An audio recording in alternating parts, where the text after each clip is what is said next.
Hello to all you guys out there in YouTube land. Yes, it's me, DR, on the move, so no video again. But I wanted to cover something today. So I recently saw the article that talked about the really terrifying and distressing news. So apologies to anyone who's got a weak disposition out there.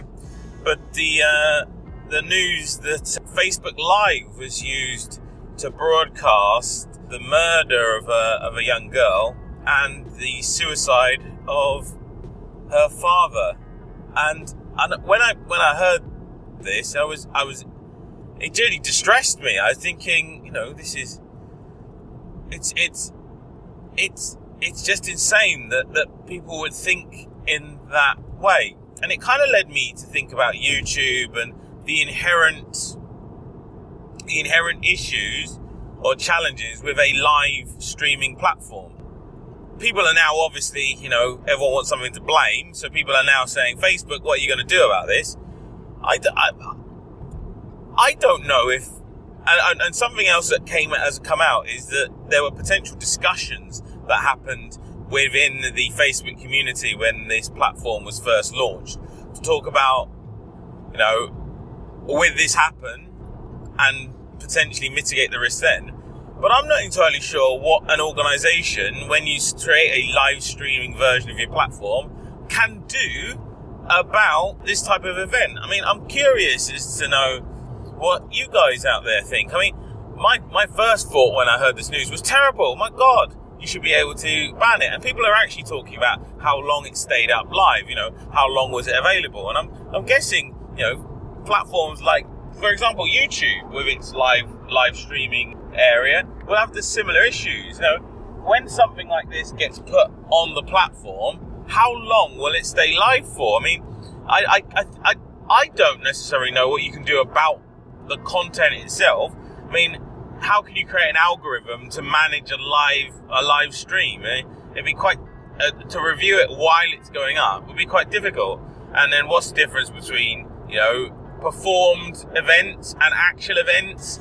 I don't know how you'd manage that and without having a physical person evaluating it.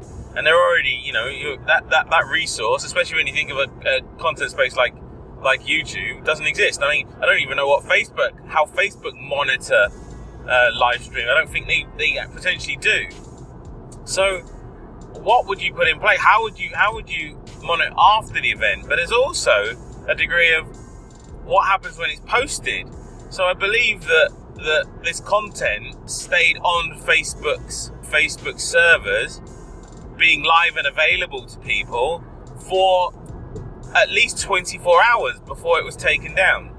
There's also questions that have been posed to Facebook that, what process did they follow to take it down? Was it first found by their own systems and then taken down? Was it actually the notification from the relevant authorities and then it was taken down? And kind of how long did these things take? So as we get into the points with being able to create our own content, there's now the question of how do we monitor this content? And I suppose the same questions will be asked, not just for Facebook, but YouTube, things like Snapchat, that potentially, you're broadcasting on Snapchat stories. I mean, people might say, well, with Snapchat, maybe Instagram, there's the actual audience is more local because you can control where it goes. But still, you are posting it live, and when you post it to a story, it is widely available for many people to see. So, actually, what type of live content might be deemed as needing, I don't know, a ranking system or made to be unavailable for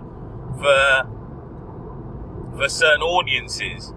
I'm really curious actually as to what you guys think out there. I've kind of rambled on a bit and apologies for that, but it's just something, it kind of resonated with me that actually, this live streaming, people can live stream content that potentially is actually quite damaging.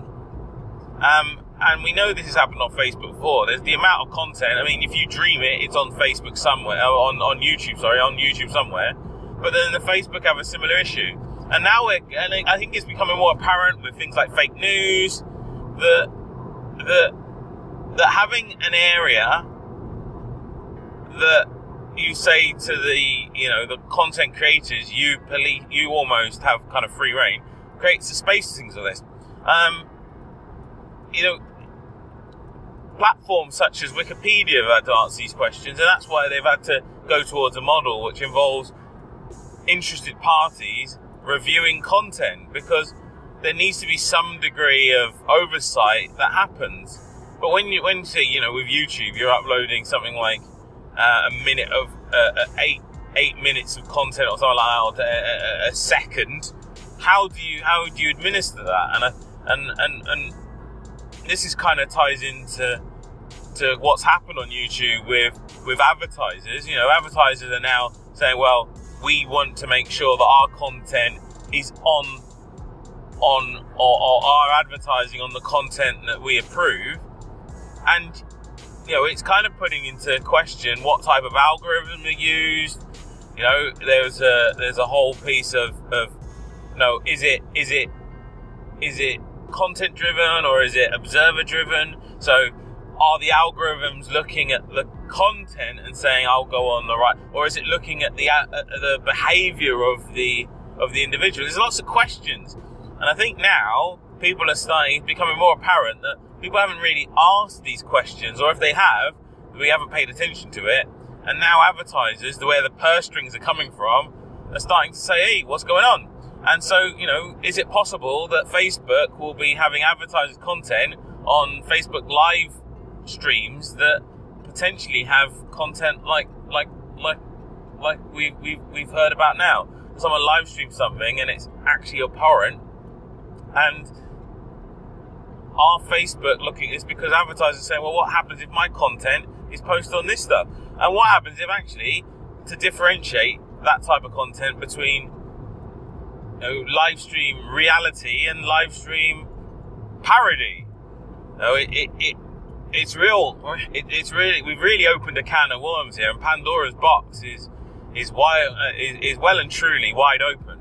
Anyway, this is DR saying, what do you guys think about it? I'm really curious as to understand what my audience, however small, think about the Pandora's box has been opened.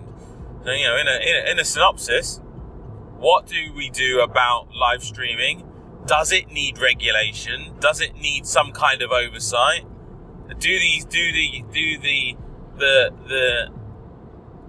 the platforms have the resources to provide this oversight, or is it something that actually we need to leave to content creators to do themselves? And if we do, does that mean that advertisers will potentially pull the plug, therefore create even more issues for resources for the platforms? I'm really curious to understand what you guys think. Anyway, this is DR saying peace out to all you guys out there, and have a safe journey wherever you're heading.